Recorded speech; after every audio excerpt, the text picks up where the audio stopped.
महारानी सुदर्शना आज बहुत ज़्यादा अशांति के साथ अपने राजमहलों में ऊपर नीचे चक्कर पर चक्कर लगाती ही जा रही थी।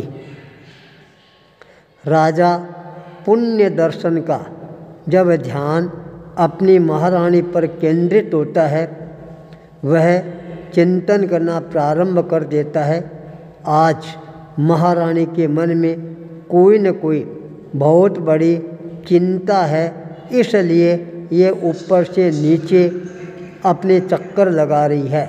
क्यों नहीं इसके मन को आश्वस्त करने का प्रयास करूं। महाराजा स्वयं चलकर महारानी के पास में पहुंचते हैं और पूछते हैं, महारानी साहिबा क्या बात है, आज आपके मन के अंदर कोई अशांति है क्या? यह बात सुनते ही महारानी भड़क जाती है और तेजी के साथ में बोलती है, आपको मेरे से क्या लेना देना? आप तो अपने आप के अंदर मस्त हैं, राज दरबार के अंदर मस्त रहती हैं। मेरा दुख और दर्द क्या है ये आपको क्या पता है? इतना कहते कहते महारानी की आंखों में आंसुओं की धारा बहनी प्रारंभ हो जाती है। जो आंसू महाराणा को भीतर से हिलाकर रख देती हैं। बहुत ही प्यार भरे शब्दों के साथ कहा, महारानी तुम इस तरह की भाषा क्यों बोल रही हो? तेरे दुख और दर्द क्या है वह मेरे को बताने का प्रयास कर, मैं अवश्य ही उसको दूर करने का प्रयास करूँगा। महारानी ने कहा, आपके तो पुत्र है इसलिए आपको कोई चिंता नहीं है, आपका राज्य का उत्तराधिकार है, वह अपने आप ही संभाल लेगा। पर मेरा दुख लेकर मैं कहाँ जाऊँ? मेरे लिए एक लड़की होती तो आज मेरे को भी दुख के दिन देखने नहीं पड़ते। मेरे को एक लड़की चाहिए। यह बात सुनते ही महाराजा हंसना प्रारंभ कर देते हैं और कहते हैं, महारानी दुनिया तो लड़के के लिए रोती है और तुम लड़की के लिए रो रही हो। महारानी ने कहा, अंदाता आपको पता नहीं है लड़की माता के कितना काम आती है। रसोई के अंदर बहुत काम वह निपटा देती है। झाड़ू है, पोछा है, पानी है और है, छोटे मोटे काम निपटा देती है। जब तक मेरे को आप लड़की लाकर नहीं दोगे तब तक मेरे जीवन में शांति आने वाली नहीं है। महाराजा के सामने समस्या आ जाती है। अब लड़की आए तो कहाँ से आए? सारे उपाय करने थे, सारे उपाय करके थक जाता है, पर फिर भी उसकी समस्या का समाधान नहीं होता है। अचानक उसको अपनी कुल देवी का स्मरण होना प्रारंभ हो जाता है। कुल देवी को मनाने के लिए राजा 3 दिनों का चौविहार व्रत उपवास रख लेता है। 3 दिन जब पूरे होते हैं, रात्रि के समय 12 बजे देवी प्रकट होती है, पूछती है, क्या बात है, आज मेरे को याद करने का अवसर कैसे मिल गया? महाराणा ने कहा, देवी माँ मैं तेरे को याद नहीं कर रहा हूँ, मेरी महारानी है वह याद कर रही है, उसकी चिंता तेरे को हर हालत में दूर करनी ही होगी। उसको एक लड़की चाहिए, वह तेरे को कहीं से भी लाकर देनी होगी। यह बात सुनकर देवी ने ध्यान लगाना प्रारंभ किया और कहा, राजन लड़की आ तो जाएगी पर वह लड़की बहुत ज़्यादा परेशानियां पैदा करने वाली बनेगी, यह पहले सोच लेना। राजा ने निवेदन किया, जो भी परेशानी आएगी मैं सहन करूंगा, पर मेरी महारानी की इच्छा है वह तो अवश्य ही पूरी करनी ही होगी। देवी ने वरदान दिया, जा आज से 9 महीने के पश्चात तेरे घर पर अपने आप ही एक दिव्य बेटी का आगमन हो जाएगा। ठीक 9 महीने के पश्चात बेटी का आगमन हो जाता है। रानी बहुत ज़्यादा प्रसन्न चित्त नजर आनी प्रारंभ हो जाती है।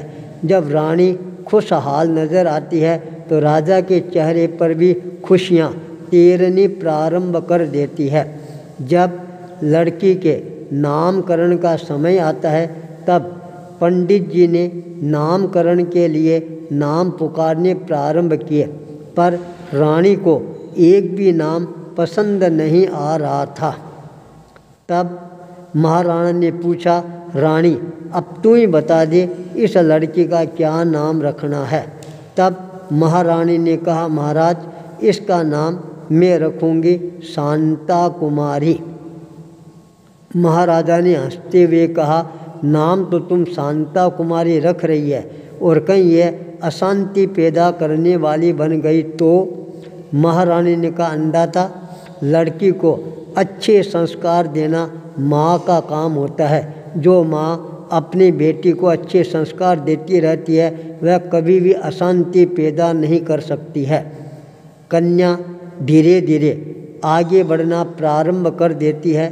16 बसंत पूरे हो जाते हैं, यौवन खिलना प्रारंभ हो जाता है।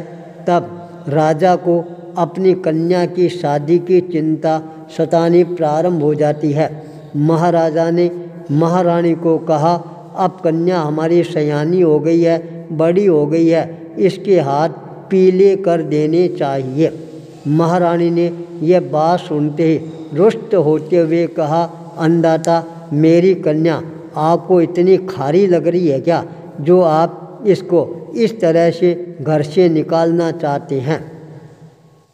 रानी का यह बात राजा के दिल को चुभ जाती है। राजा ने कहा, रानी ऐसी बात नहीं है, समय पर जो काम हो जाए वो अच्छा रहता है, इसलिए अच्छा वर अच्छा घर मिल जाए तो तेरी बेटी हमेशा आनंद और शांति के साथ रहेगी। महारानी ने कहा, अंदाता मेरी कन्या जहाँ शादी करेगी वहीं पर मैं शादी करूँगी, मैं उसको पूछ लेती हूँ। जब कन्या को पूछा गया तब कन्या ने कहा, मैंने एक संकल्प किया है, जो राजकुमार मेरे साथ में शादी करना चाहता है 52 मन उकलता हुआ खनखनाट करता हुआ तेल का कढ़ाई होगा, उसमें कूद कर बाहर निकलेगा, उसके साथ में मैं शादी करूँगी, वरना जीवन भर कंवारी ही रहूँगी। राजा के सामने नई समस्या आ जाती है। देवी की बात याद आ जाती है, ये कन्या अशांति पैदा करने वाली बन जाएगी। राजा भी क्या करता, चारों तरफ संवाद पहुंच गए। राजकुमारी की तस्वीर देखकर हजारों राजकुमार लालायित हो जाते हैं शांता कुमारी को पाने के लिए, पर जो ही वह शर्त सुनते हैं सबको सांप सूंघ जाता है, कोई भी इसके लिए तैयार नहीं होता है। उस समय एक राजकुमार आता है, वह चिंतन करता है, अब मेरे को क्या करना चाहिए, शांति कहाँ प्राप्त हो सकती है। जंगल की ओर रवाना हो जाता है। एक महात्मा ध्यान मुद्रा में अवस्थित थे, उनके चरणों में पहुँचता है, अपनी समस्या का समाधान प्रस्तुत करने का निवेदन करता है। संत पहुँचे हुए थे, सामने चंदन का बहुत बड़ा बगीचा था, 52 चंदन का पेड़ लगा हुआ था। संतों ने कहा, ये जो 52 चंदन है, इसकी 2 बूंद भी यदि 52 मल तेल उकलते हुए में गिर जाए तो वह पानी की तरह बिल्कुल ठंडा हो जाता है। राजकुमार तत्काल 52 चंदन का टुकड़ा लेकर पहुंचता है और कहता है, मैं इस कढ़ाई में कूदने के लिए तैयार हूँ। वह कढ़ाई के चारों तरफ 7 चक्कर लगाता है, टुकड़े को कढ़ाई में डालता है, छलांग लगा देता है, वापस बाहर आ जाता है। सारे लोग देखते रह जाते हैं, ये तो एक नया चमत्कार हो गया।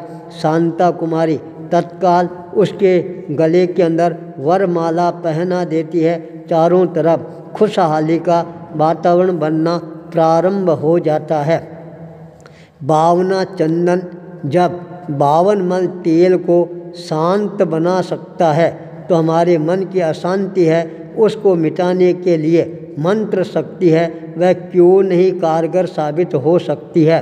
यदि हम अपने जीवन के अंदर मंत्र शक्ति का प्रयोग करेंगे तो हमारे को अपने आप ही शांता और शांता कुमारी मिलनी प्रारंभ हो जाएगी।